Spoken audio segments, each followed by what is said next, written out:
Hello friends.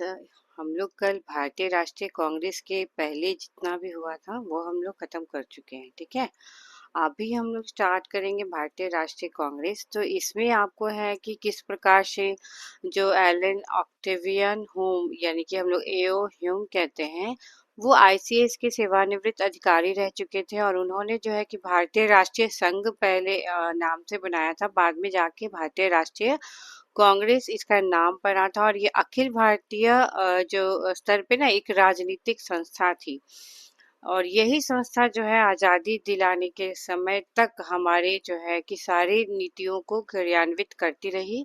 इसमें कौन कौन से लोग कांग्रेस में जुड़े, ठीक है, और कौन से गवर्नर जनरल ने इसको सूक्ष्मदर्शी अल्पसंख्यकों का प्रतिनिधि कहा है, किस प्रकार से कांग्रेस की आलोचना भी की जाती थी, किस प्रकार से कांग्रेस का विभाजन हुआ, ठीक है, कौन कौन से सदस्य जो हैं इसके स्थापना के समय में मौजूद थे, कौन कौन से भारतीय इन कांग्रेस का जो है कि बुराई किए थे। जैसे कि आपसे ये प्रश्न पूछा जाता है ना कि कांग्रेस से कौन नहीं जुड़े हुए थे, तो सर सैयद अहमद खान जो है वो जुड़े हुए नहीं थे।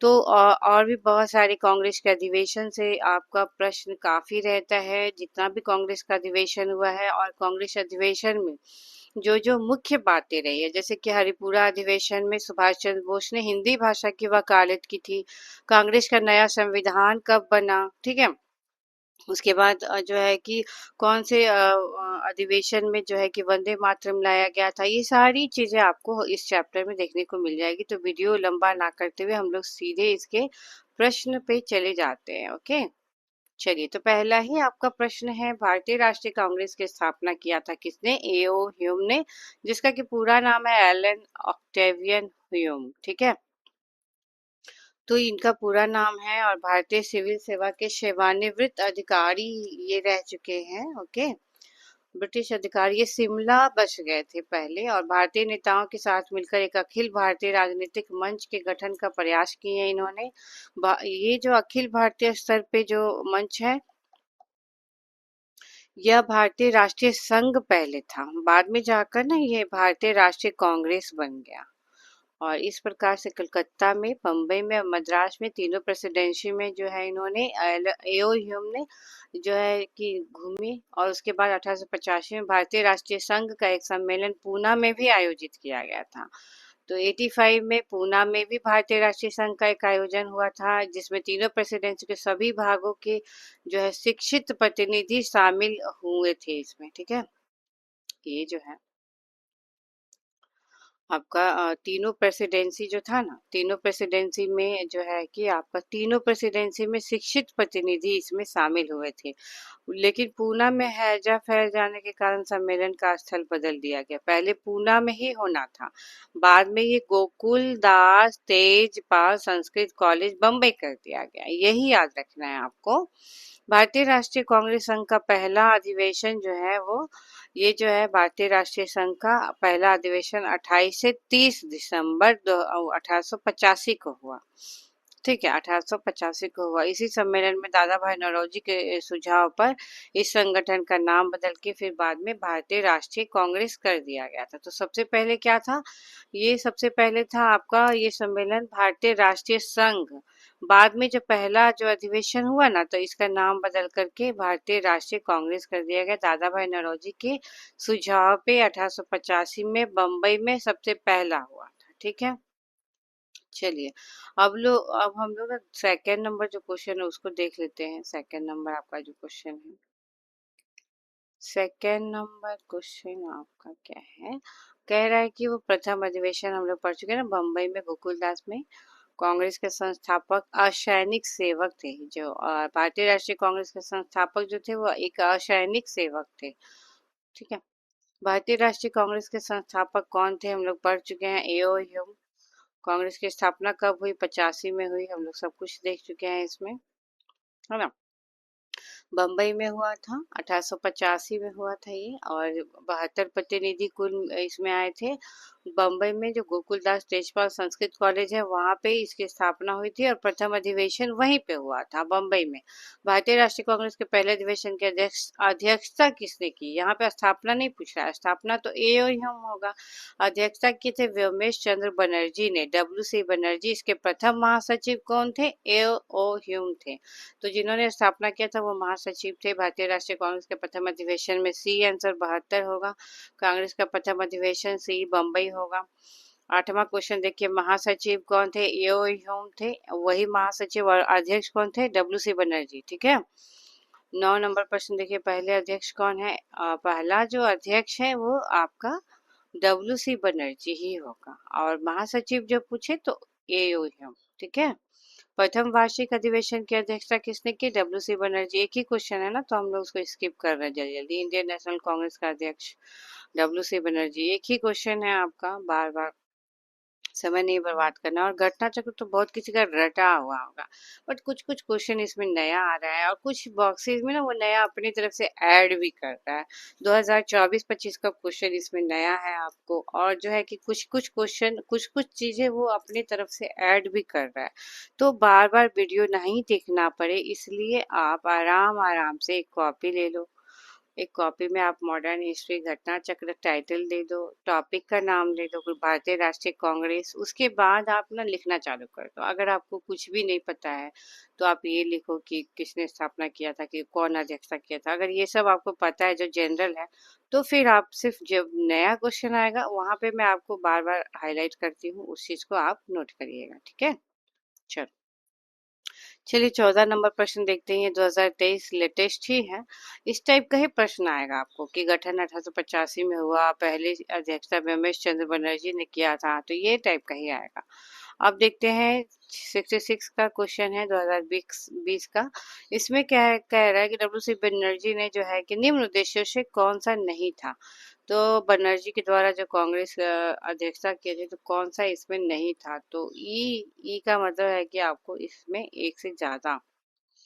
तो इन्होंने जो किया था ना प्रथम अधिवेशन, तो कई उद्देश्य थे। देश के हितों की रक्षा करने के बाद भारतीयों के बीच संपर्क और मित्रता बढ़ाना, देशवासियों के बीच जाति संप्रदाय पक्षपात की भावना को दूर करके राष्ट्रीय एकता को लाना, सावधानी पूर्वक विचार विमर्श करके उस समय के कुछ महत्वपूर्ण और तत्कालीन सामाजिक प्रश्नों पर भारत के शिक्षित वर्गों के साथ विचार करना, और यह निर्धारित करना कि आने वाले जो 12 महीने, 1 साल का, तो उस दिशा में किस तरीके से काम किया जाए। तो बीपीएससी ने अपने अंतिम उत्तर कुंजी में भी इस उत्तर का ई ही माना है, इसलिए ई ही, क्योंकि ये जो है ना इसमें काफी सारा चीज जो है, देशवासियों, शिक्षित वर्ग, ये वो, तो इसमें सभी आएंगे। ठीक है ना, इसलिए ऑप्शन ई हो गया, क्योंकि एक से ज्यादा।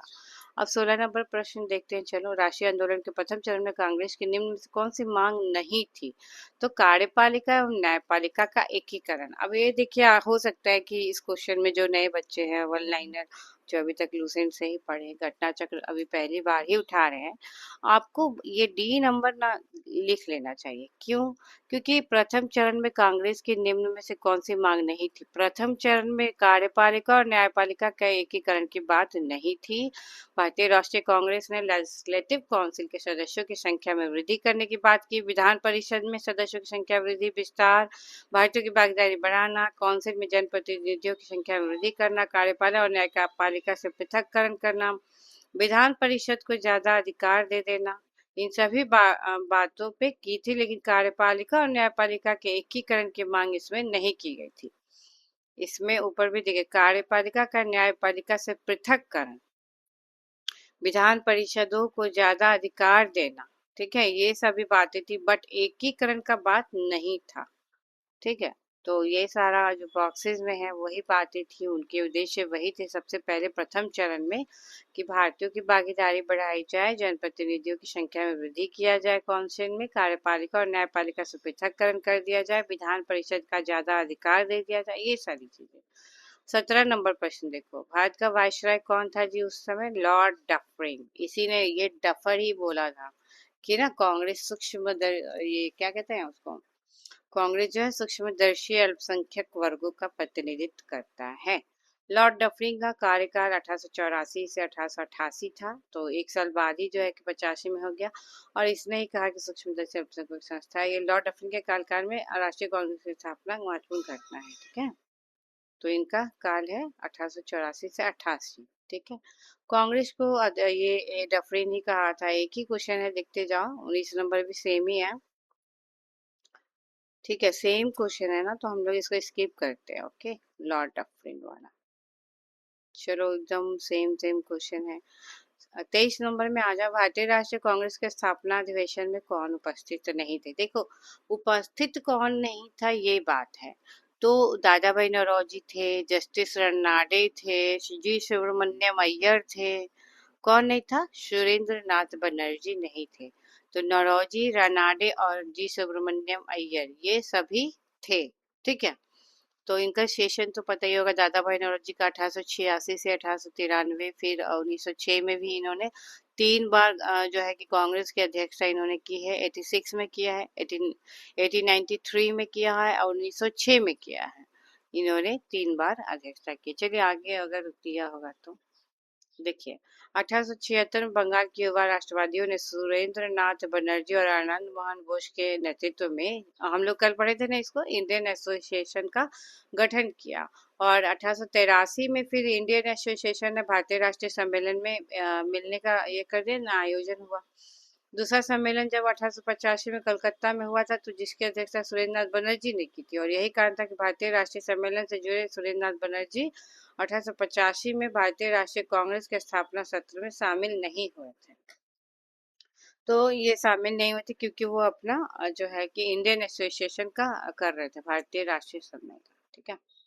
24 में देखिए क्या है। कांग्रेस के दूसरे अधिवेशन की अध्यक्षता की थी दादा भाई नौरोजी 1886 में कलकत्ता में। 25 नंबर देखिए, कांग्रेस का द्वितीय सम्मेलन जो हुआ था ना, तो उसमें कितने मुस्लिम, ये आपका 66 में कितने मुस्लिम प्रतिनिधि आए थे?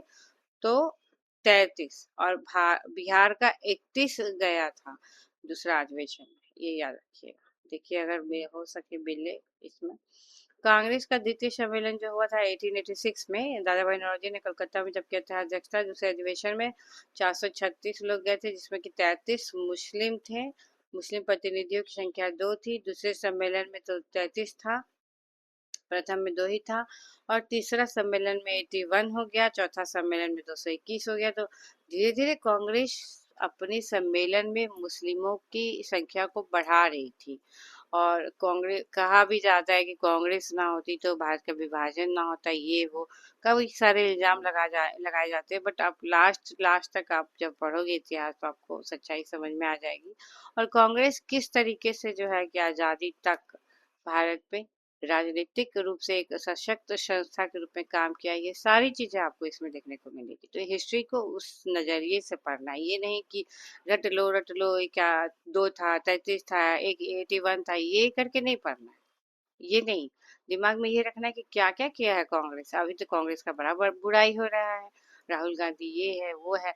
बट राहुल गांधी से पहले कांग्रेस का जो चेहरा था कई साल पहले, उस चीज को हम लोग को देखना है, अभी के नजरिए से नहीं। ठीक है ना। चल, 26 नंबर देखते हैं। कांग्रेस के लिए समर्थन प्राप्त करने के लिए 1889 में एक समिति स्थापित की गई थी। निम्न में से उस समिति का सभापति कौन था? तो सर डब्ल्यू वेडरबन थे। ठीक है। सर डब्ल्यू वेडरबन थे, जो एक समिति बनाया गया था कांग्रेस के लिए समर्थन प्राप्त करने के लिए। कांग्रेस में और लोग आइए समर्थन कीजिए। तो ये 1889 में समिति बना था और उसमें सभापति बन गए थे आपका सर डब्ल्यू वेडरबन। ठीक है। कांग्रेस के समर्थन प्राप्त करने के लिए जुलाई 1889 में लंदन में सर डब्ल्यू वेडरबन की अध्यक्षता में British committee of Indian national Congress, अन्य नाम है प्रोविंशियल कमेटी। ठीक है। नेशनल कांग्रेस एजेंसी की स्थापना की गई। इंडियन नेशनल कांग्रेस की एक समिति थी। इस समिति ने भारतीय मामलों से अंग्रेजों को अवगत कराने के लिए जो है कि इंडिया नामक एक जर्नल भी निकाला था, ये समिति जो था। ये जो पुस्तक है the Indian national Congress in England, ये बताया गया कि जुलाई 1889 में लंदन में इंडियन पॉलिटिकल एजेंसी विकसित होकर भारतीय राष्ट्रीय कांग्रेस की एक अस्थायी समिति बन गई, जिसे Indian national Congress agency committee कहा गया। 1 वर्ष के बाद 1890 में इसे आधिकारिक रूप से British committee of the Indian national Congress भी कहा गया है। तो मतलब बाद में इंग्लैंड को हटा दो तो इंडियन नेशनल कांग्रेस है ना, 1 साल के बाद। तो 1889 में ये था और 1990 में ये हो गया। तो पहले देखो घटना चक्र में ही सुधार करता है, पहले ही इसका आंसर दे दिया था विलियम डिग्बी। ये जो है ना, पहले बी आंसर था, बाद में इसको ए किया है। ठीक है, तो घटना चक्र नया वाला पढ़ना बहुत जरूरी है। आप सोचते हैं कि हम तो सब पढ़ लिए, पहले तो पढ़ ले, छोड़ो ना, क्या ही पढ़ना। तो वो काम मत करना, घटना चक्र एक बार फिर से पढ़ना पड़ेगा अच्छे से, बस इतना जान लो। चाहे किसी का भी वीडियो देखो, चाहे खुद से पढ़ लो पीडीएफ से, कोई मैटर नहीं है। भारतीय राष्ट्रीय कांग्रेस के सर्वप्रथम मुस्लिम अध्यक्ष कौन थे जी? तो बदरुद्दीन तैयब जी थे, हम लोग पढ़ चुके हैं। भारतीय राष्ट्रीय कांग्रेस के जो है कि 1887 को मद्रास में संपन्न हुआ था तीसरा अधिवेशन के पद के लिए उनको चुना गया। 1887 में पहला मुस्लिम अध्यक्ष बदरुद्दीन तैयब जी, पहला, एक ही क्वेश्चन है ना। कांग्रेस के द्वितीय मुस्लिम अध्यक्ष, पहला तो बदरुद्दीन तैयब जी, दूसरा हो गया मोहम्मद सयानी, बहुत सयाने थे तो इनको चुन लिया गया, मोहम्मद सयानी। ठीक है, अब देखो भारतीय राष्ट्रीय कांग्रेस का जब 12वां अधिवेशन हुआ था ना 1896 में कलकत्ता में, तो रहीमतुल्लाह सयानी आए थे। ठीक है, कलकत्ता में हुआ था, 12वां अधिवेशन कलकत्ता में हुआ है। ठीक है, और ये जो है 28 से 31 दिसंबर को, दिसंबर में ही जनरली होता था। जो विशेष अधिवेशन किसी कारणवश थोड़ा पहले बुलाना पड़ता था तो उसको विशेष अधिवेशन कहते थे, तो वो सितंबर में होता था। और ये वाला ना दिसंबर में होता था। और ये कलकत्ता में जो हुआ था 12वां अधिवेशन, उसकी अध्यक्षता दूसरे मुस्लिम रहीमतुल्लाह सयानी किए थे। हो गया, क्लियर है। चलो 31 में आते हैं हम लोग, है ना। ये आईएएस 2015 का है। ये क्वेश्चन देखिएगा, मैं सोच रहा हूँ ये इसका है, हमसे थोड़ी ना बनेगा, ऐसा कुछ नहीं है। प्रथम महिला अध्यक्ष सरोजिनी नायडू। भारतीय राष्ट्रीय कांग्रेस के प्रथम मुस्लिम अध्यक्ष बदरुद्दीन तैयब जी, ये सही है, पर प्रथम महिला ना, प्रथम भारतीय महिला कहे तो सरोजिनी नायडू। अगर सिर्फ प्रथम महिला दिया है तो एनी बेसेंट होंगी, तो सरोजिनी नायडू नहीं होगा, तो बी आंसर। ठीक है, अब देखो इसमें एनी बेसेंट आई थी 1917 में, और 1925 में कानपुर में 40वां जब अधिवेशन हुआ था तब सरोजिनी नायडू आई थी। 1917 में एनी बेसेंट प्रथम महिला बन के आई थी। तो प्रथम महिला का जो है कि अध्यक्ष बनी एनी बेसेंट, और दूसरी बनी है सरोजिनी नायडू। अगर भारतीय कहा जाए ना तब सरोजिनी नायडू, और बदरुद्दीन तैयब भी तो पहले हैं ही, ये तो हम लोग को पता ही है। 32 नंबर क्वेश्चन देखो जल्दी से, यूपीआरओ 2023 का लेटेस्ट है जी। बदरुद्दीन तैयब जी भारतीय राष्ट्रीय कांग्रेस के पहले मुस्लिम अध्यक्ष थे। सरोजिनी नायडू पहली नहीं थी पापा, दूसरा कैसे सही होगा, एनी बेसेंट है ना। चलो 33 नंबर प्रश्न देखो, प्रथम निर्वाचित यूरोपीय अध्यक्ष। अब यूरोपीय कौन, अंग्रेज, कोई अंग्रेज भी तो था कांग्रेस का अध्यक्ष, तो बी जॉर्ज यूले थे। ये जो थे ना कांग्रेस का प्रथम निर्वाचित, निर्वाचित प्रथम अगर कहा जाए यूरोपीय अध्यक्ष जॉर्ज यूले थे, और ये चतुर्थ अधिवेशन की अध्यक्षता इन्होंने की थी जो 1888 में। तीसरा हम लोग पढ़ लिए है ना, तीसरा हम लोग पढ़ चुके हैं ना, मुस्लिम वाला। और चतुर्थ में अंग्रेज आ गए थे। तो ये लूसेंट में ही शुरू में ही दिया हुआ है आपका, भले इतना डिटेल ना हो बट सारा अधिवेशन आपका दिया हुआ है, कौन कब किया है ना। 34 नंबर देखते हैं, भारतीय राष्ट्रीय कांग्रेस से कभी संबंध नहीं रहे हैं, तो सैयद अहमद खान रहे ही नहीं है, क्योंकि वो कांग्रेस से वो खफा रहते थे भारतीय क्योंकि वह कंपनी की न्यायिक सेवा में थे ना, तो वो कंपनी के प्रति इतने वफादार थे। डब्ल्यू डब्ल्यू हंटर में उन्होंने अपनी पुस्तक, डब्ल्यू डब्ल्यू हंटर ने अपनी पुस्तक जो है ना द इंडियन मुसलमान, उसमें सरकार को यह सलाह दिया था कि मुसलमानों से समझौता करो और उन्हें कुछ रियायतें देकर अपने तरफ मिला लो। उसी सुझाव पर कार्य करते हुए ब्रिटिश सरकार ने भारतीय राष्ट्रीय कांग्रेस के विरुद्ध सर सैयद अहमद खां को तैयार किया। एक तो पहले ही वो कंपनी के न्यायिक सेवा में थे, है ना, और वो जो है न्यायिक सेवा में थे, तो कंपनी क्या किया ना कि उनको अपने खिलाफ तैयार कर रहा था कि हाँ ठीक है। हंटर भी अपनी पुस्तक द इंडियन मुसलमान में सलाह दिया है, ये सारा चीज है ना। तो ये चीज हो गया। उसके बाद हिंदू मुस्लिम एकता के हिमायती, कभी तो हिमायती रहे थे लेकिन बाद में शत्रु कांग्रेस के बन गए, उनको भड़काया गया, अंग्रेजों के प्रति निष्ठा हो गया था। भारत के राजभक्त मुसलमान कहलाते हैं वो। उनकी जो पुस्तिका है the loyal Mohammedan of India pamphlet में का प्रकाशन शुरू किया गया। बनारस के राजा शिव प्रसाद सितारे हिंद, जो हम लोग पहले भी पढ़े हैं बनारस के राजा को, और अपने अन्य सहयोगियों के साथ मिलकर 1888 में भारतीय राजभक्त सभा का गठन किया था। सैयद अहमद खान ने जो है कि बनारस के राजा सितारे हिंद, जिनको शिव प्रसाद जो है उनके साथ मिलकर 1888 में भारतीय राजभक्त सभा का किया है। बाद में इस संस्था का पुनर्गठन करके संयुक्त भारतीय राजभक्त सभा the United Indian patriotic association, जो कि हम लोग कल संगठन वाला क्वेश्चन में पढ़े हैं, ये बहुत इंपॉर्टेंट है, इसको नोट कर लो। भारतीय राजभक्त सभा जो है बाद में इसका पुनर्गठन करके संयुक्त भारतीय राजभक्त सभा बन गया। इसका इंग्लिश नाम ही ज्यादातर आता है, the United Indian patriotic association का गठन किया गया। और अपने विचार का प्रचार तहजीब उल अखलाक शेख सैयद अहमद खान का है, तहजीब उल अखलाक, ठीक है। अलीगढ़ में उन्होंने एक मोहम्मदन एंग्लो ओरिएंटल स्कूल की स्थापना भी की थी। देखो, पहले तो एक संगठन बनाया the United Indian patriotic association, फिर उनका जो है तहजीब उल अखलाक पत्रिका है, फिर अलीगढ़ में उन्होंने क्या किया कि मोहम्मदन एंग्लो ओरिएंटल स्कूल की स्थापना भी कर डाली। और पाश्चात्य विषय तथा विज्ञान और मुस्लिम धर्मशास्त्र दोनों ही पढ़ाए जाते थे जहाँ पे। पाश्चात्य विषय तो पढ़ाएगा ही, विज्ञान तो पढ़ाएगा ही, और मुस्लिम धर्मशास्त्र तो पढ़ाएगा ही। तो अंग्रेज किस तरीके से देखो अपने फेवर में कर लिया, जबकि ये हिंदू मुस्लिम एकता के लिए कितना काम किए हैं सर सैयद अहमद खान, हम लोग पढ़ेंगे। निम्नलिखित में से कौन भारतीय राष्ट्रीय कांग्रेस का अध्यक्ष कभी नहीं चुना गया है? तो तिलक नहीं चुने गए हैं, ठीक है ना। बाकी लाला लाजपत राय हैं, एनी बेसेंट है, मोतीलाल नेहरू भी हैं। लाला लाजपत राय शेर पंजाब कहते हैं 1920 में कलकत्ता के विशेष अधिवेशन में भारतीय राष्ट्रीय कांग्रेस के अध्यक्ष बने हैं। वे अनहैप्पी इंडिया के लेखक थे। श्रीमती एनी बेसेंट 1907 से 33 तक थियोसॉफिकल सोसाइटी के प्रधान रही है। तो देखो बॉक्सेस में ना वो क्वेश्चन से तो कितना ज्यादा ही दिया रहता है, मतलब क्वेश्चन में क्या पूछा है, कांग्रेस का अध्यक्ष कभी नहीं चुनाया है, तो हम लोग डी लिख के भाग सकते हैं। चलो तिलक नहीं चुनाया, बाकी तो लाला लाजपत राय, एनी बेसेंट, मोतीलाल चुराया है। लेकिन बॉक्स में कितना कुछ है। लाला लाजपत राय को क्या कहें, कि कौन सी किताब है, कौन सा, एनी बेसेंट कब से कब तक इस सोसाइटी की रही, कब होम रूल का गठन किया, कब कलकत्ता का अध्यक्षता किया, कब पहली महिला बनी, मोतीलाल नेहरू के बारे में। तो बॉक्स पढ़ना बहुत जरूरी है। आपको लग रहा होगा कि वीडियो लंबा है, ये है वो है, लेकिन आपको ये पता नहीं होना चाहिए, ये पता होना चाहिए ना कि ये बहुत ही इम्पोर्टेंट भी है। और मैं खुद ही इस टाइम थोड़ा सा हड़बड़ में रहती हूँ, क्योंकि स्टूडेंट लोग आती है, थोड़ा सा घर पे पढ़ने का माहौल जो है कि शाम में थोड़ा सा गड़बड़ भी हो जाता है, बट हम लोग इसको खत्म करेंगे। और हिस्ट्री में प्रयास करूंगी कि 1 तारीख तक पूरा ही मॉडर्न इंडिया खत्म कर दूं। आप लोग 1 सेकेंड वेट करिए।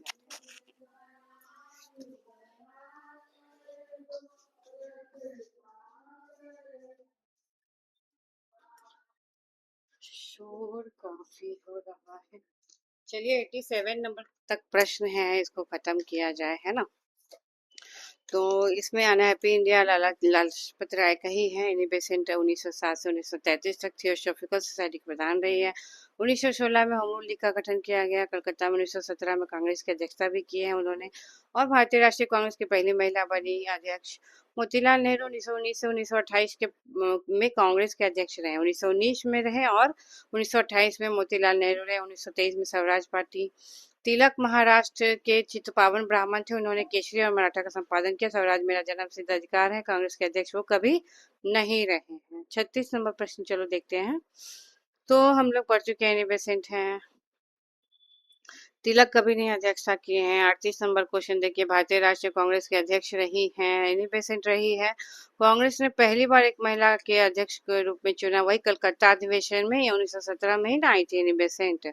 40 नंबर प्रश्न देखो, कह रहा है कि भारतीय कौन थी जो कांग्रेस की अध्यक्ष पहली महिला, तो वो जो अखिल भारतीय कांग्रेस, तो एनी बेसेंट ही होगा। अगर प्रथम भारतीय महिला कहेगा ना, तब सरोजिनी नायडू लिखना, ठीक है।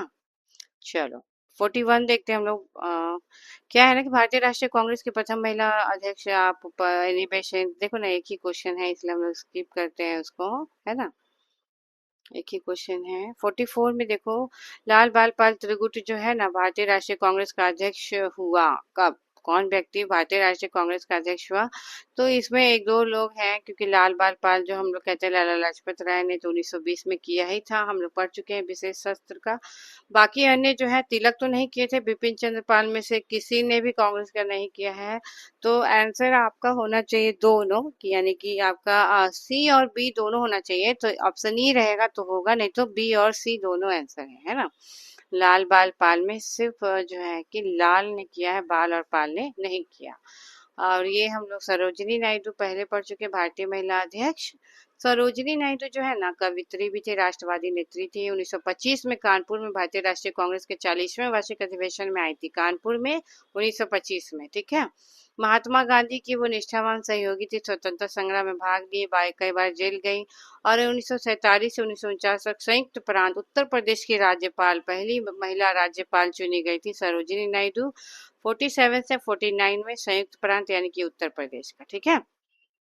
46 नंबर क्वेश्चन देखिए, सरोजिनी नायडू पहली महिला अध्यक्ष। 47 में हम लोग आते हैं, कई बार पूछा है ये प्रश्न झारखंड में भी और आईएएस में भी। कांग्रेस का प्रथम अधिवेशन कलकत्ता में हुआ था, गलत, बम्बई में ना।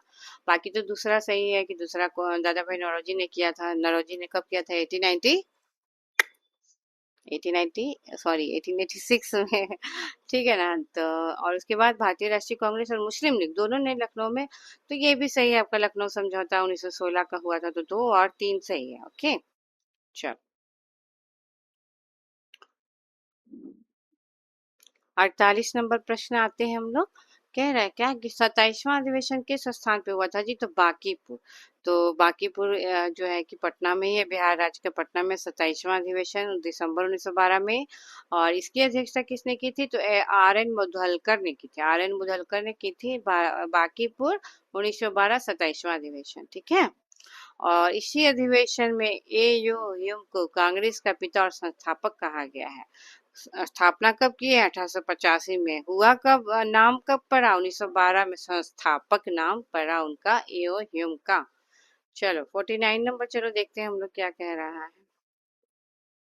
वही 1912 वाला आर एन मुधलकर किए हैं। 50 नंबर क्वेश्चन देखते हैं हम लोग। भारतीय राष्ट्रीय कांग्रेस के किस अधिवेशन में बाल गंगाधर तिलक ने अभिव्यक्त किया कि स्वराज मेरा जन्मसिद्ध अधिकार है और मैं उसको लेकर रहूंगा? तो ये लखनऊ अधिवेशन जो 1916 वाला हुआ था ना, उसी में बाल गंगाधर तिलक ने कहा था। हालांकि उन्होंने अध्यक्षता नहीं किया है कभी भी, बट इस नारे का प्रयोग 1916 में होम रूल आंदोलन के टाइम में किया गया है। तो बाल गंगाधर तिलक, इनका नारा स्वराज मेरा जन्मसिद्ध अधिकार है, मैं इसका लेकर रहूंगा, सर्वप्रथम कब दिया ये पूछता है। तो इसमें मतभेद देखने को मिलता है, बट 1890 के दशक में ये शुरू हुआ। विद्वानों का मानना है कि तिलक के करीबी सहयोगी जो थे जोसेफ काका बैप्टिस्टा ने सबसे पहले यह वाक्य गढ़ा था, और बैप्टिस्टा ने मराठी में संभवतः यह पंक्ति रचा था। मराठी में ये नाम है। तिलक ने इस नारे को अपनाकर जन जन तक पहुंचाया। अभी भी हम लोग इस नारे को यूज करते हैं, स्वराज मेरा जन्मसिद्ध अधिकार है। 1916 में इसको होम रूल आंदोलन के टाइम में लोकप्रिय बनाया थे तिलक जी ने, है ना। 1916 के टाइम में कांग्रेस का लखनऊ अधिवेशन जो हुआ था, और इसमें इस नारे का यूज भी किया गया था, किंतु इसके समर्थन में कोई ऐसा ऐतिहासिक साक्ष्य नहीं है। चलो 51 देखो, 2019 में ही पूछा गया है, ये तिलक के नारे हैं। 52 देखो क्या कह रहा है, ये भी तिलक का नारा है। 53 तिलक का ही नारा है। 54 तिलक का ही नारा है। 55 सरोजिनी नायडू कांग्रेस की अध्यक्ष होने वाली प्रथम महिला थी। नो, एनी बेसेंट थी। सी आर दास ने जब कांग्रेस अध्यक्ष के रूप में काम किया, वे जेल में थे, सही है। जो हम लोग प्रथम ब्रिटिश नागरिक थे कांग्रेस के अध्यक्ष बने थे, तो ये सही है।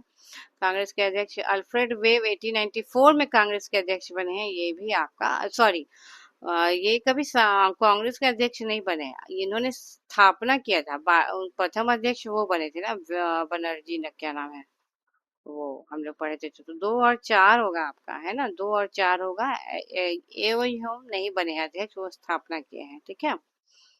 ये सब आपका, या तो कभी नहीं। सी आर दास ने तो 1922 में गया अधिवेशन, और 1921 के अहमदाबाद अधिवेशन में जो है कि इन्होंने, जब कि सी आर दास जो थे ना, वो जब जेल में थे तो उनकी अध्यक्षता किया गया था तत्कालिक रूप से। तो इस जब जेल थे तो वो उनका अध्यक्षता मतलब कार्यकर्ता के रूप में हकीम अजमल खान ने किया था, कार्यवाहक के तौर पे। सी आर दास जेल में थे तब। अल्फ्रेड वेब तो मद्रास अधिवेशन 1894 का ही हम लोग जानते हैं। चलिए 56 में देखते हैं क्या कह रहा है। कांग्रेस आंदोलन न तो लोगों के द्वारा प्रेरित था, न ही यह उनके द्वारा सोचा या योजनाबद्ध था, ये कहा है लाला लाजपत राय ने। क्या कहा है? उन्होंने अपने लेख में कहा है कि कांग्रेस आंदोलन न तो लोगों के द्वारा कोई प्रेरित था, और न ही ये सोचा और योजनाबद्ध किया हुआ था, है ना।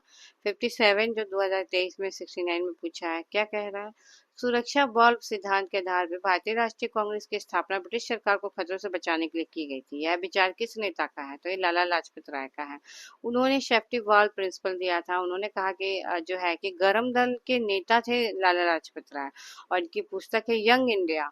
उन्होंने कहा कि कांग्रेस को डफरिन के दिमाग की वे कांग्रेस को डफरिन के दिमाग की उपज मानते थे, और उनका विचार था कि अंग्रेजों ने कांग्रेस संगठन का उपयोग ब्रिटिश सरकार को खतरों से बचाने के लिए अपना सेफ्टी वॉल के रूप में यूज करने के लिए किया है। भारतीय नेता प्रथम बार उदारवादियों पर सुरक्षित वाल्व सिद्धांत का प्रयोग करने का आक्षेप लगाया तो लाला लाजपत राय को, मतलब ये नरम दल के थे और ये गरम दल के थे, और नरम दल वालों पे ये आक्षेप लगा रहे थे, ठीक है, इल्जाम लगा रहे थे कि और ये तो कांग्रेस जो है सेफ्टी वॉल है अंग्रेजों का। 59 देख तो क्या कहते हैं, कांग्रेस पतन के लिए वो लखड़ा रही है। मेरी बड़ी अभिलाषा है कि मैं जब तक भारत में हूँ कांग्रेस की शांतिपूर्ण समाप्ति में सहयोग करना है ना। तो ये लॉर्ड कर्जन ने कहा है, ये जो है लॉर्ड कर्जन ने कहा है कि कांग्रेस अपना पतन की ओर जा रही है ना। ये लॉर्ड कर्जन का कहना है, ठीक है। 1900 में ही कर्जन ने, भारत के राज्य सचिव थे उस समय जॉर्ज हैमिल्टन, उनको एक पत्र लिखा और कहा ना कि कांग्रेस अब लड़खड़ा रही है। किसको? भारत के राज्य सचिव थे लॉर्ड जॉर्ज हैमिल्टन। तो उनको लिखा और कहा कि ये तो मेरी मकसद है कि मेरे भारत प्रवास के दौरान ही इस पार्टी का अंत हो जाए, कांग्रेस अपना नाश हो जाए, हम अपना देख लें अपने आंख से। 1903 में उन्होंने मद्रास गवर्नर को लिखा कि जब से मैं भारत आया हूँ मेरी यह नीति रही है कि किसी भी तरह कांग्रेस को नपुंसक बना दूं। ये भी आपका कथन स्टेटमेंट पूछता है, ठीक है ना। तो नपुंसक बनाने का बात भी कर्जन 1903 में, 1900 में जो कहा तो लॉर्ड सचिव को कहा है ना। 1904 में कर्जन ने कांग्रेस अध्यक्ष के नेतृत्व में कांग्रेसी प्रतिनिधि मंडल से मिलने से इनकार भी कर दिया था। कर्जन जो है नहीं मिला, कांग्रेस अध्यक्ष के नेतृत्व में जो एक प्रतिनिधि मंडल आ रहा था 1904 में नहीं मिला। 60 नंबर क्वेश्चन, अध्यक्षीय संबोधन के समय जिस कांग्रेस अध्यक्ष ने हिंदी भाषा के लिए रोमन लिपि लागू करने की वकालत की, तो ये सुभाष चंद्र बोस थे, जिन्होंने कहा कि हिंदी भाषा के लिए रोमन लिपि को लागू किया जाए। हरी पूरा अधिवेशन की अध्यक्षता सुभाष चंद्र बोस ने 1938 में किया था, है ना। चलो, 61 कह रहा है, क्या किसने सुझाव दिया कि भारतीय राष्ट्रीय कांग्रेस को समाप्त कर दिया जाए? महात्मा गांधी ने कहा कि जो है स्वतंत्रता प्राप्ति के बाद भारत, महात्मा गांधी ने कहा था कि इसको समाप्त कर दिया जाए, अभी तक नहीं हुआ। 62 में जल्दी लग रहा है कि समाप्त हो जाएगा। 1919 के प्रस्ताव के अनुसार महात्मा गांधी के द्वारा कांग्रेस का नया संविधान लिखने हेतु निम्नलिखित में से किन्हें उनके सहयोग के लिए चुना गया है? तो इसका आंसर है 2 और 4। देखिए, अमृतसर का जो अधिवेशन हुआ था ना 1919 में, तो गांधी जी ने कांग्रेस का नया संविधान लिखने की बात कही थी, और उसमें किसको सहयोग के लिए चुना था? तो ये है 2 और 4, यानी कि एनसी केलकर को। ये आप नोट करते जाइएगा, हम जो बोल रहे हैं तो हम कुछ सोची के बोल रहे हैं, आपका जो आपके दिमाग से निकल सकता है वो ही बोल रहे हैं। 2 और 4, ठीक है। आईबी सेन और एनसी केलकर को 1919 का जो है ये याद रखिएगा, अमृतसर का जो अधिवेशन हुआ था ना 1919 में, तो गांधी जी कहा है कि नया संविधान लिखना है हमको, तो इसमें इनका हेल्प लिए थे, किसका? जो है कि केलकर और आईबी सेन को, ठीक है, आईबी एनसी केलकर और आईबी सेन को कांग्रेस का हेल्प किया।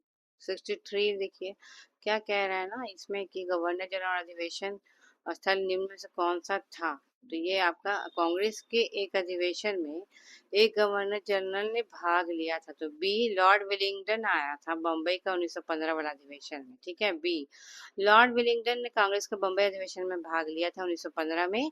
इस दौरान वह बम्बई का गवर्नर था, और यह अधिवेशन बम्बई में 1915 में हुआ था। विलिंगडन भारत का वायसराय नहीं था उस टाइम में, वह गवर्नर था और उस अधिवेशन में भाग लिया था। भारत के गवर्नर जनरल वायसराय के रूप में उसका कार्यकाल तो 1931-36 है, तो 15 में कैसे होगा? तो 15 में तो भाग लिया था वो, ठीक है। लॉर्ड विलिंगडन वो गवर्नर था उस टाइम, नॉट वायसराय। अब 64 नंबर देखो, राष्ट्रीय कांग्रेस में कह रहा है कि अध्यक्षता बी राघवाचार्य ने कब किया था? तो नागपुर अधिवेशन 1920 में जो हुआ था ना, नागपुर अधिवेशन का किया है बी विजय राघवाचार्य। तो विजय थालापति अभी उधर ही दक्षिण भारत के ही हैं, है ना। दक्षिण भारत के ही हैं तो तमिलनाडु का, तो आपका नाम ऐसा रहेगा नागपुर वागपुर दक्षिण का कुछ, तो आप विजय मार दीजिएगा, याद रहेगा। आपको नागपुर अधिवेशन 1920 में हुआ था, और ये बाकी सब तो आपको पता ही है, ठीक है। 65 नंबर क्वेश्चन देखते हैं। कांग्रेस ने पहली बार भारतीय रियासतों के प्रति अपनी नीति घोषित की थी, कब? तो नागपुर अधिवेशन जिसमें विजय आए थे, उन्होंने जो है कि भारतीय रियासतों के प्रति अपनी नीति को घोषित किया था, रियासतों के प्रति, और उनके शासकों से यह मांग की थी कि प्रजा को पूर्ण उत्तरदायी सरकार दी जाए। नागपुर अधिवेशन रियासतों के प्रति अपनी नीति की घोषणा करते हुए उनके शासकों से यह मांग किया गया था कांग्रेस के द्वारा। कांग्रेस ने कहा कि नागपुर अधिवेशन में रियासतों के प्रति अपनी नीति प्रजा को पूर्ण उत्तरदायी सरकार दिया जाए, इसके लिए काम करने का काम किया गया था, ठीक है। 66 में चलिए देखते हैं क्या कह रहा है। कांग्रेस का जो नागपुर क्षेत्र अधिवेशन 1920 वाला है, जिसमें विजय आए थे, प्रांतीय कांग्रेस समिति का गठन भाषाई आधार पर किया गया था। कह रहा है क्या कि 1948 में कांग्रेस ने भाषाई आधार पर प्रांतों के गठन की मांग को अस्वीकार कर दिया, तो दोनों सही है। 1948 में कांग्रेस ने कहा कि भाषाई आधार पर प्रांतों के गठन का हम काम नहीं करेंगे, प्रांतों का गठन भाषा के आधार पर नहीं होगा, उस मांग को अस्वीकार कर दिया। और पहला वाला कांग्रेस का जो नागपुर अधिवेशन 1920 वाला विजय जो किए थे, कांग्रेस समितियों का गठन भाषाई आधार पर किया गया था उस समय, ठीक है, लेकिन बाद में 1948 में मना भी कर दिया। 67 वाला क्वेश्चन देखते हैं। गया का जो अधिवेशन हुआ था, कौन किया जाता? चित्तरंजन दास किए थे। ये वाला हम लोग पढ़ चुके हैं पहले भी। 1922 में जेल से छुटने के बाद चित्तरंजन दास गया का अधिवेशन किए थे, 1922 वाला। असहयोग आंदोलन के स्थगन के बाद देशबंधु ने सभा प्रवेश का कार्यक्रम किए, सभाओं के भीतर सहयोग करके भारतीय राजनीति को नया आयाम देने का काम कर रहे थे, परंतु सी राजगोपालाचारी, वल्लभ भाई पटेल, डॉक्टर राजेंद्र प्रसाद आदि नेताओं ने परिषद में प्रवेश करने की नीति का विरोध किया। इन नेताओं ने परिषद में प्रवेश करने की नीति का विरोध किया। इस अधिवेशन में काउंसिल में प्रवेश न लेने के प्रस्ताव पारित हो गए, जो 1922 का गया अधिवेशन है। फलस्वरूप चित्तरंजन दास जो थे, उन्होंने त्यागपत्र दे दिया, ठीक है। तो कुछ लोग जैसे कि सी राजगोपालाचारी, पटेल और राजेंद्र प्रसाद, ये लोग नेता जो थे ना, परिषद में प्रवेश करने की नीति का विरोध कर रहे थे, और ये चाह रहे थे कि नहीं, परिषद में प्रवेश करना है, काउंसिल में जाना है। तो चित्तरंजन दास जो है ना, उन्होंने त्याग पत्र दे दिया, और बाद में स्वराज पार्टी मोतीलाल नेहरू के साथ बना लिया, ठीक है। 1922 का चित्तरंजन दास। 69 वाला देखो, वही चित्तरंजन दास। 70 में आते हैं हम लोग, ठीक है। अब 70 वाला नया है। कह रहा है क्या कि अखिल भारतीय हरिजन सेवक संघ की स्थापना 1932 में किसने किया था? महात्मा गांधी ने किया था। 71 का देखो। 71 का क्या पूछ रहा है जी? भारतीय राष्ट्रीय कांग्रेस के अध्यक्ष जो है, नीचे दिए गए कूट का उपयोग करके अपना उत्तर दीजिए। तो सी 1 4 2 3। अब ये प्रश्नानुसार चेंज होता है। इसमें कांग्रेस अध्यक्ष के बारे में गांधी जी का 1924 में एक बार वर्ष के 1924 का बेलगांव अधिवेशन सिर्फ किए हैं गांधी जी, केवल एक ही बार। 1924 में। 25 में तो सरोजिनी नायडू की है, 40वां जो हुआ था, प्रथम भारतीय महिला भी बनी। नेहरू जी ने 1929 में किया है लाहौर, अप्रैल 1936 में जब किया था तो लखनऊ, और दिसंबर 1936 में किया था तब फैजपुर अधिवेशन की अध्यक्षता की। जबकि पटेल जो है, सरदार वल्लभ भाई पटेल, 1931 में कराची अधिवेशन ही किए थे, जिसमें कि आपका मौलिक अधिकार का बात किया गया था। तो जवाहरलाल नेहरू का 1929 में लाहौर, अप्रैल 1936 में लखनऊ, दिसंबर 1936 में जो है कि अप्रैल में 1936 में लखनऊ, और दिसंबर वाला जो वार्षिक होता था फैजपुर अधिवेशन की अध्यक्षता नेहरू जी ने 3 बार भी किया है, दादा भाई नौरोजी की तरह 3 बार। 1931 में कराची अधिवेशन, पटेल, ठीक है। 72 नंबर क्वेश्चन देखो। 1924 का ना अधिवेशन महात्मा गांधी के द्वारा हुआ था, बेलगांव वाला हम लोग पता है, ये पढ़ चुके हैं हम लोग। सी बेलगांव अधिवेशन 1924 महात्मा गांधी, बी 24 1900 बेलगांव, ठीक है। अब 75 नंबर क्वेश्चन देखते हैं। इसमें सब मिलाने वाला ही आ रहा है, तो हम इसका बॉक्सेस ही देख लेते हैं, ओके ना। मोतीलाल नेहरू अमृतसर 1919, सरोजिनी नायडू कानपुर 1925, डॉक्टर राजेंद्र प्रसाद बम्बई 1934, 31 में पटेल कराची वाला, अब्दुल कलाम आजाद रामगढ़ 1940, रामगढ़ 1940, ठीक है। और भी कई सारा चीज, जैसे केरल वगैरह का बुक मेरे पास है ना, तो उसमें कांग्रेस का कई सारा चीज और भी मैंने नोट करके रखा हुआ है, तो वो आपको मैं दे दूंगी। यूपीपीसीएस आरओ 2021 का है ये। चलिए इसका बॉक्स देखते हैं हम लोग। मेरठ अधिवेशन कब हुआ था? 1946 में। कानपुर अधिवेशन 1925 में, ठीक है, हम लोग पढ़ चुके हैं। लखनऊ अधिवेशन 1916 में। बनारस अधिवेशन 1905 में।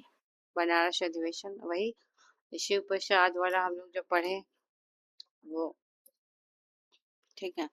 चलिए इसमें आते हैं हम लोग 77 नंबर क्वेश्चन। क्या कह रहे हैं कि जवाहरलाल नेहरू ने समाजवाद को भारत की समस्याओं का हल करने की कुंजी बताया। जो लखनऊ अधिवेशन 1936 वाला हुआ था ना, उसमें नेहरू जी ने कहा था कि समाजवाद को भारत की समस्याओं को हल करने की कुंजी बताया है। समाजवाद पे जोर दिया गया 1936 में नेहरू के द्वारा। उन्होंने कहा कि समाजवाद के अलावा ऐसा कोई दूसरा रास्ता है ही नहीं जो भारत के लोगों को गरीबी, बेकारी और गुलामी से मुक्ति कर दे। तो चलो समाजवाद की ओर। 78 नंबर कह रहा है क्या हरिपुरा अधिवेशन की अध्यक्षता किसने किया था? सुभाष चंद्र बोस ने 1938 में किया था, है ना। तो 1938 में किया, हरिपुरा गुजरात में है जी, और ये 51वां था। 91वां था। और ये सुभाष चंद्र बोस ने किया था। आर्थिक नियोजन की आवश्यकता पे बल दिया गया था। 1938 का जो हरिपुरा अधिवेशन है, आर्थिक नियोजन का बात सुभाष चंद्र बोस के द्वारा किया गया है। और एक सेकेंड, बैटरी थोड़ा सा लो हो रहा है, एक मिनट।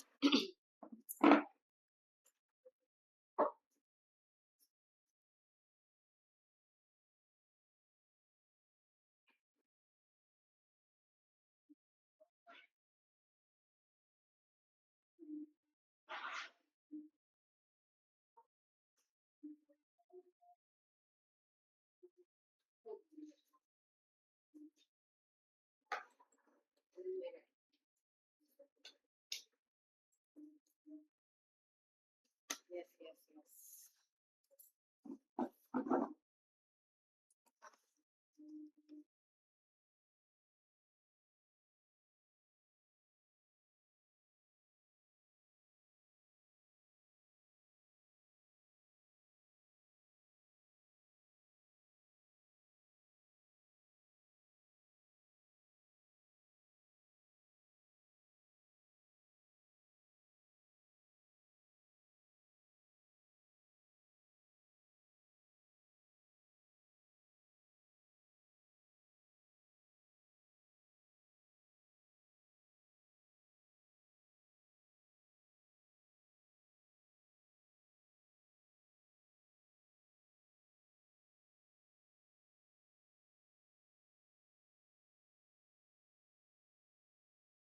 1 minute, friends.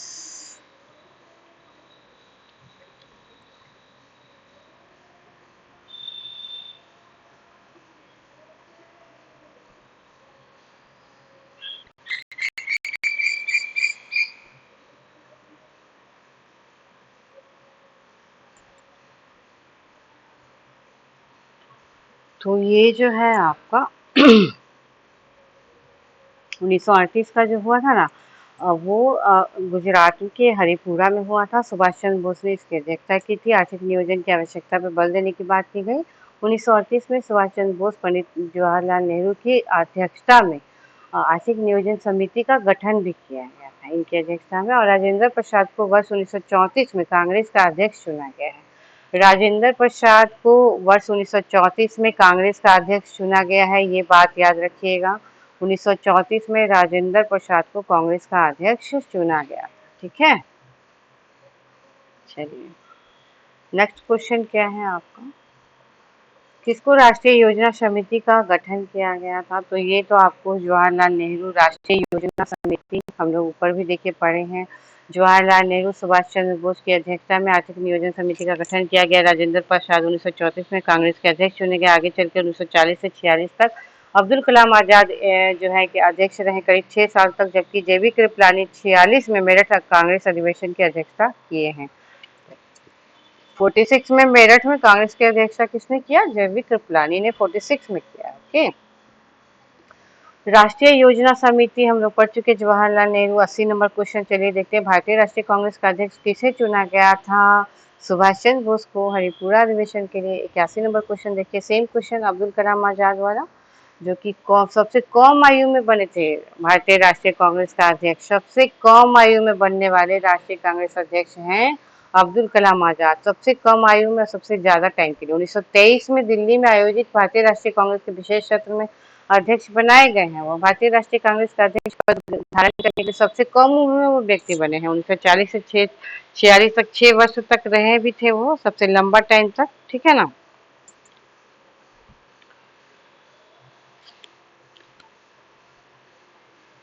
82 हम लोग मिलाने वाला है। हरिपुरा अधिवेशन, सुभाष चंद्र बोस, नासिक अधिवेशन, पुरुषोत्तम दास टंडन 1950 में नासिक का अधिवेशन हुआ था, तब अध्यक्षता पुरुषोत्तम दास टंडन ने किया। मद्रास अधिवेशन 1927 का है, ठीक है।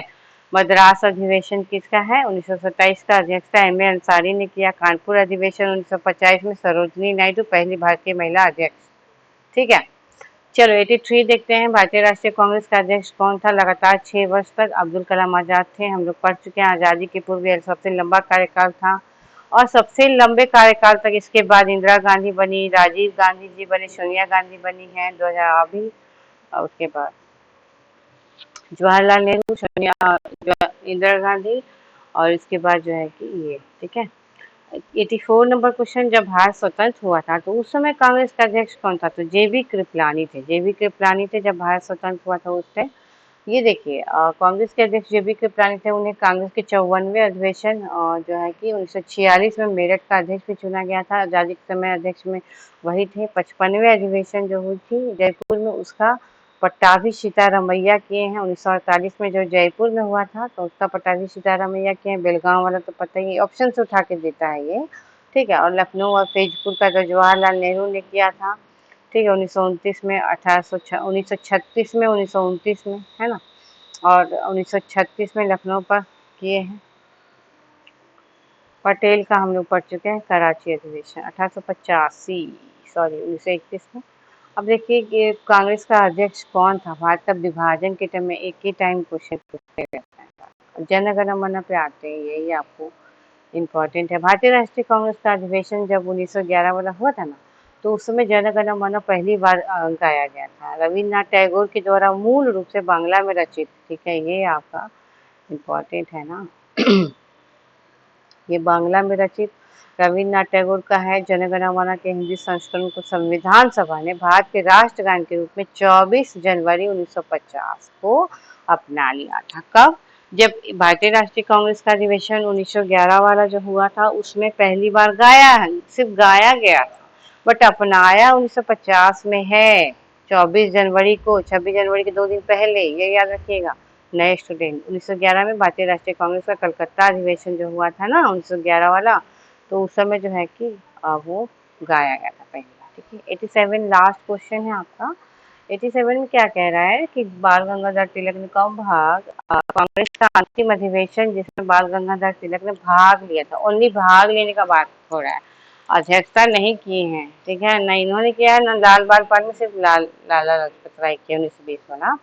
बाल गंगाधर तिलक अंतिम रूप से जो है कि अमृतसर अधिवेशन 1919 जो हुआ था ना उसमें भाग लिए थे, है ना।